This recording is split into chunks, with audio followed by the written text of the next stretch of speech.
This edition of the Ridley Report is brought to you by lifeproductions.com. Are you within 90 minutes of Keene?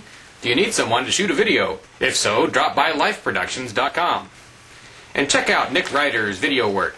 Nick's experience at Free Minds TV, his years of production work, his eagerness to reduce costs make him the man to talk to about event videography in the monadnock zone. For weddings, events, and the prom, lifeproductions.com. Dave Ridley here, signing in for ridleyreport.com. As you may be aware, I've begun a little series earlier called 34 West Held Hostage.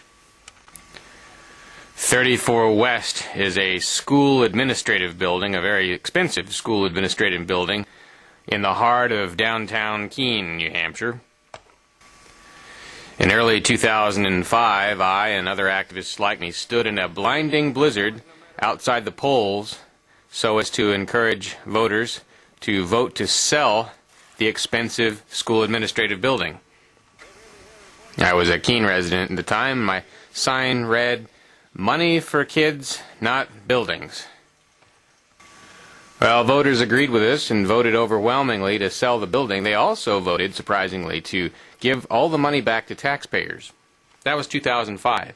Well, nothing happened, and then again they had another vote, either in 2005 or either in 2006 or 2007, and yet still the building remains in the hands of the school district, draining the public treasury. So that makes this 34 West held hostage day 1084. Well, it just so happens that I recently had a chance to interview one of the people who's involved with this, school board member, Colonel Kris Roberts, who's also state rep. So here's my interview with him, why the building hasn't been sold. By the way, he's a former school board member, not a current school board member at the Keene School District. There's this frustration, on the part of Keene voters with regard to the failure to sell 34 West after those two votes authorizing the sale. Why did it never get sold? Well, part of the thing is it was one of the trick. We have to pay. We pay the SAU, which we get all the money back, but 70% of it is paid by the Keene voters.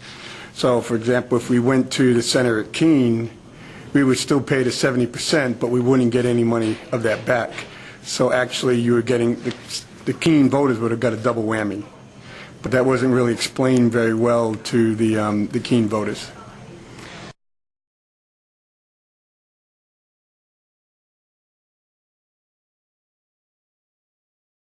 So what happens next? Does the thing stay forever in the hands of the school district, or?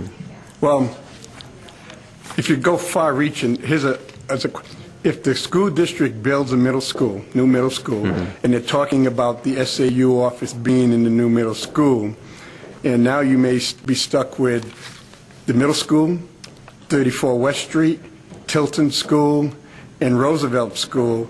So the city of Keene, the Keene School District, could have all these buildings empty on the taxpayers' rolls and hoping that they could sell them. So they could be a landlord of a lot of empty and vacant properties. For weddings, events, and the prom, lifeproductions.com. So why is it, what is it about, I don't know, the system there or whatever that makes it so difficult just to make a simple sale? And maybe it may be so difficult even to make a complex sale that it can't even be done. It can be done, but what happens is, like in the Marine Corps, you go and make the decisions which you think is best for the organization. But when you look in schools, everything's personal. That's a school I went to, that's a school my grandmother went to, and people put the personalities into it. They have a kind of ownership of their local school. And sometimes that local ownership is not always in the long-term best interest. So what do you think ought to be done with 34 West, and when? Well, it comes down to is, I think, if they're going to build a middle school, what are they going to put in that middle school? If they're going to put the SAU in that middle school, or they're going to put TNT into that middle school or some of the other ones, then they have to come up with a comprehensive plan how to get rid of all this excess property. Well, why can't they get rid of it now? I still don't understand. They could in there. But I don't think the will to make that decision is there right now. If you have, let's say, the jail, we just approved the bond issue for the jail at $37 million, And our first bill this year for the taxpayers is going to be about 1.4 to $1.8 million, which the people of Keene have to pay about 30%. And so if the middle school gets approved, and then all of a sudden you do the same bond issue, then when people go in and see their tax bill, they're going to vote their tax bill. It may not even be in their best interest to vote that way, but they're going to vote the tax bill. And so it's things like that that get people over the hurdle and decide, you know what, maybe I don't like this anymore because it's just costing too much. All right. Well, Colonel Roberts, I appreciate your time. Thank you. Take care. Yep.